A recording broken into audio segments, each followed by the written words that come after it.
Chicano, Hispanic, and Mexican American. These are labels that we hear a lot nowadays. Each one has a different meaning, and we use each one in different ways. Chicanismo saved my life. When I was growing up in my life, I was lost in a sea of labels. I didn't know what to connect myself with what culture and through images and so on.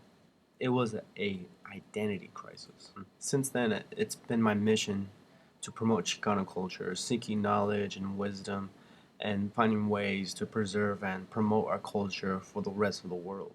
I'm here to talk to everyone about these three labels: Chicano, Hispanic, and Mexican American. First, Chicano. Let's look at Chicano at a historical perspective. What is its origins? I'll start it off with the 1960s origins during the Civil Rights Movement. You know how it began with the UFW, the United Farm Workers Union with Cesar Chavez, and I won't go in detail on that, but let's understand that Chicano came from a political mindset. It was Mexican Americans who was conscious with their history and took action, who didn't want to be docile anymore. But nowadays, uh, there's a lot of interpretations and different definitions. And through my experience of being a content creator for being Chicano, I see two main perspectives. The first one, the academic one, the academic slash political one, who sees being Chicano is a mindset. The second one is the cultural one, where it's defined as simple as being Mexican American, being an American of Mexican descent.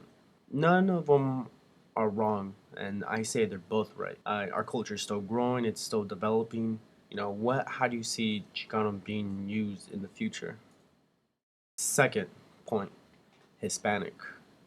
Um, Again, let's look at this in a historical perspective. Hispanic, it came from Hispaniola, an island in the Caribbean. Then also it suggests if you're from Spain. But in more recent times, in this past century, it was brought up through the Nixon and Reagan administration during the late 70s and 80s. Yes, it's a blanket term that clumps all people who speak Spanish into this one label. It homogenizes a lot of other Latinos of different origins. I personally don't like using it. And third, Mexican American. So, what does it mean? It's someone, a Mexican who's American, both nationalist titles.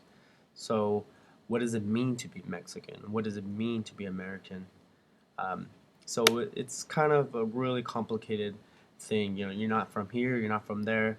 Reading people's comments on the page, consider Mexican American to be someone who's non-political, who's non-conscious of what's going on through history and what's going through the states. I want to ask you the questions and to engage you to realize what does it mean with these labels, and I'll share you what it means to me. Chicano, I identify myself being Chicano politically and culturally. Second, Mexican American. Yeah, I'll tell people I'm of Mexican origin. My parents were from Michoacan and Jalisco. So yeah, I consider myself Mexican American, but it doesn't have enough pow. It doesn't have that much force to it. It doesn't have that much identity against towards it. And lastly, Hispanic. I really don't like the term. It really disacknowledges our indigenous roots, and I'll just leave it to that. But I do use it in the marketing context. To wrap up everything, I just want to share it to everyone. At the end of the day, we're all humans, we're all equal, we're all brothers and sisters on this one planet.